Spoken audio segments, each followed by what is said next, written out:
The core messages behind our Future Generations project is about the importance of bringing that climate justice lens to how we respond to climate change. The importance of NYCI working collaboratively with some of our member organisations. The importance that this climate justice movement is led by young people from a very diverse range of backgrounds.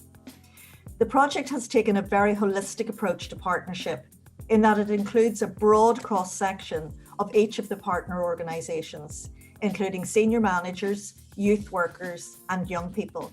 I'm really looking forward to this space today for the first of our controversial conversation series.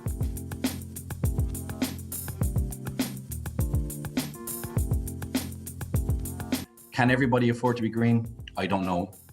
But can we afford not to be green? I think the answer to that is absolutely no. We need to act fast because otherwise it'll be too late. Climate justice aims to give everyone in society an equal opportunity to take on board climate actions. So, for example, those climate actions might be getting more people to use public transport, getting more people to recycle, or getting more people to use renewable energies. There's absolutely zero use in only leaving a certain group of people to be sustainable in our society. And we really need to bring everyone forward with us as we transition to a greener society. We can't blame individuals for not living perfectly sustainably, because there is no such thing as a perfectly sustainable life in the current society that we live in. Our society is unfortunately right now founded on and rooted in fossil fuels. There's a lack of incentive within governments and within industry to make greener options more affordable, and that means that people from lower socioeconomic backgrounds can't meet the higher upfront costs of those kind of green choices.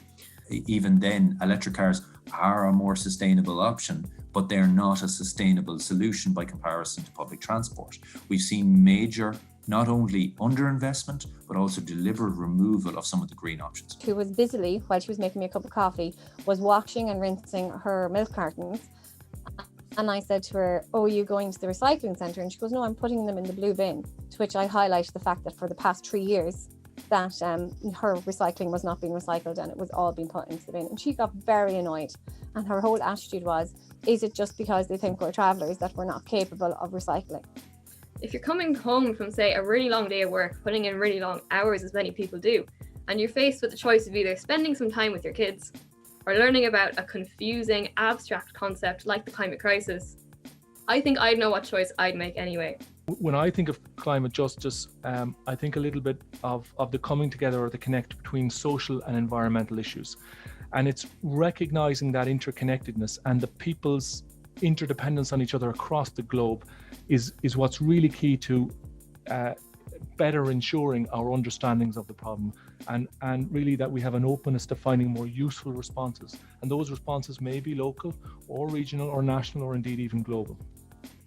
Even if you ate the same kilo of beef, if you ate it from an Irish farm versus imported from Brazil, the emissions intensity of that beef is 3 times higher.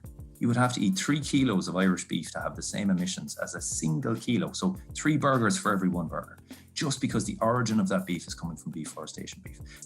And it's really important that we focus on that and helping those who are most vulnerable, not putting the blame on people who can't afford it, and instead putting the blame on the people, the industries and the governments who are causing the crisis, who are causing this structural issue. So the whole idea of the Climate Action Bill is to introduce accountability. So essentially it enshrines in law that by 2050, we have to be carbon neutral. If we fail to meet that target, then we open ourselves up as a nation, as a country to litigation. People can take us to court for failing to achieve those targets. So that's the whole idea behind enshrining it in law. More needs to be done than just being vocal. And I think that's something that we need to take away today, that it is action we need. While advocacy and having your voice heard is very important, I think action is something we need to start.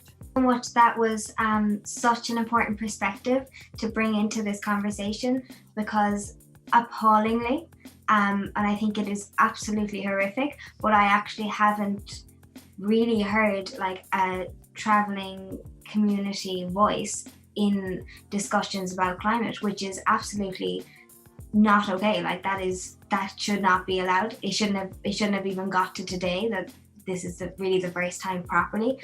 So thank you so much. And again, it's about including everyone. And of course, that does include the traveling community, and properly including people as well, as you said, not talking down to people or telling people what they should be doing, but really including them. The roots of the crisis are in exploitation. They're in industry, and they're large-scale issues with wider society that can't be tackled by individual action alone. But it's something we can change. By making your voice heard, by advocating for justice, by having conversations like this, I think we can put green living in reach. We need to make sure that we're focusing on the roots and really tackling the issues so that it does become accessible, it does become affordable, and we're changing it from the bottom. How can we facilitate young people who feel further away from the conversation to actually be key players in it? And I think youth organisations and youth workers are so well placed to do that.